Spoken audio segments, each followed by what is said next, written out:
आशीष, good morning good Veeru. Morning. और कल भी क्लोजिंग मॉर्निंग। में लॉन्ग कैरी करने की बात की थी हमने।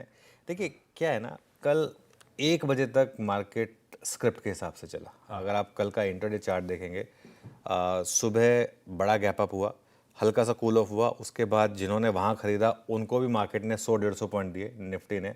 और एक हमारी बात हुई थी कि जो लॉन्ग कैरी कर रहे हैं वो आप स्क्रीन पे देखिए, जितनी आपकी श्रद्धा हो, जब अपनी आपको लगे एपेटाइट के हिसाब अपनी से एपेटाइट आप के हिसाब से बुक आप करते प्रॉफिट चले। बुक करिए, जितना आपको बुक करना है उतना, ठीक है ना। अब उसमें बहुत लोगों ने, आई एम श्योर, शुरू में बुक किया होगा, बहुत लोगों ने 11 बजे बुक किया होगा, बहुत लोगों ने 12 बजे बुक किया होगा, कुछ लोगों ने बुक नहीं किया होगा कि नहीं अभी तो मैं और कैरी करना चाहूँगा।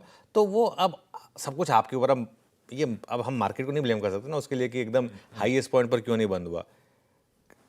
गैप अप पर लेने पर भी आपको 100-150 पॉइंट मिले कल। बैंक निफ्टी कल हमारी बात हुई थी कि हम ऑल टाइम हाई या तो हिट कर देंगे या काफ़ी करीब जाएंगे। 56,862 तक गए हम।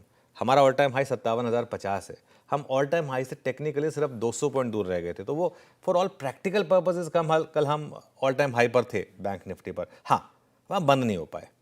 अब कल 1 बजे से कहानी थोड़ी बदली। मैं जब वो कल लंच करके वापस आया, उसके बाद कहानी थोड़ी बिगड़ी। अब आप उसको सीज फायर वायलेशन मान ले। वैसे सीज फायर वायलेशन, हमारी मेमोरी इतनी सही होनी चाहिए। अभी रिसेंटली हमने जब इंडिया पाकिस्तान वाला मामला हुआ था, छोटे मोटे सीज फायर वायलेशन 1-2 दिन चलते हैं, और अगर वो वाकई में बड़ा वाला वायलेशन होता तो क्रूड भागता बहुत तेज़ी से। वो 68 का 69 हो गया, उसमें पैनिक, मतलब कोई मतलब नहीं था उसका। लेकिन ये शायद एक बहाना था। क्योंकि अगर यही रीज़न होता जिसकी वजह से मार्केट हायर लेवल से बिगड़ा या हायर लेवल से कोलैप्स हुआ, तो क्रूड भागता, फिर क्रूड 75 76 वहाँ तक जाता कम से कम। वो नहीं हुआ। अगर आप देखें क्रूड का चार्ट अभी भी, और अभी भी देखिए आप, हम 68 पर ही हैं। तो इस हिसाब से शायद वो एक एक्सपायरी से रिलेटेड मूव था।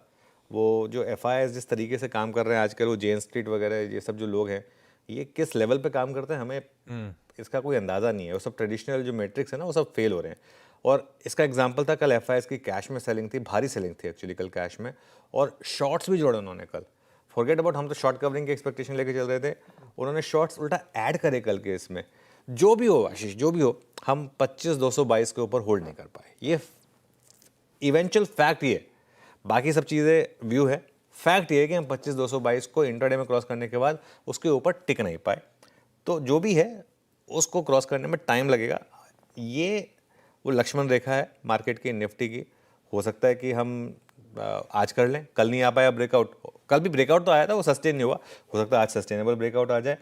और एक चीज़, हम सिर्फ निफ्टी देख रहे हैं, अगर आप बैंक निफ्टी देखें और अगर आप मिड कैप देखें, अगर ये दो इंडेक्स देखेंगे आप, इनकी क्लोज इतनी ख़राब नहीं थी। मतलब ठीक है, हाई से ये भी फिसले, लेकिन बहुत ज़्यादा ख़राब क्लोज नहीं थी। एडवांस डिक्लाइन भी कल भी ठीक ठाक था।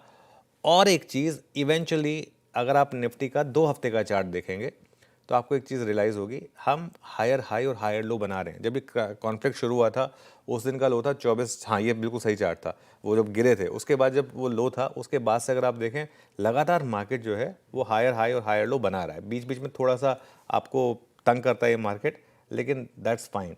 जब तक हम 24,800 के ऊपर हैं तब तक लॉन्ग रहें और हर गिरावट में पोजीशंस ऐड करें, क्योंकि जिस दिन ये ब्रेकआउट आएगा और जिस दिन मार्केट आपको हाई पे लेके जाएगा, उस दिन फिर आपको लगेगा कि मैंने मिस कर दिया। तो इसके लिए वो सिस्टम में स्टॉप लॉस रखेंगे। पोजिशनल ट्रेड्स की बात हो रही है, इंट्राडे में तो खैर दोनों तरफ के ट्रेड्स हम बार बार डिस्कस कर रहे हैं। पोजिशनली मेरा ये मानना है कि अभी भी चाहे तो अपने आपको हेज कर लें अगर आपको ओवरनाइट ट्रेड्स नहीं समझ में आता है तो, लेकिन अदरवाइज पोजिशनिंग मार्केट में लॉन्ग साइड पर ही है। लीजिए।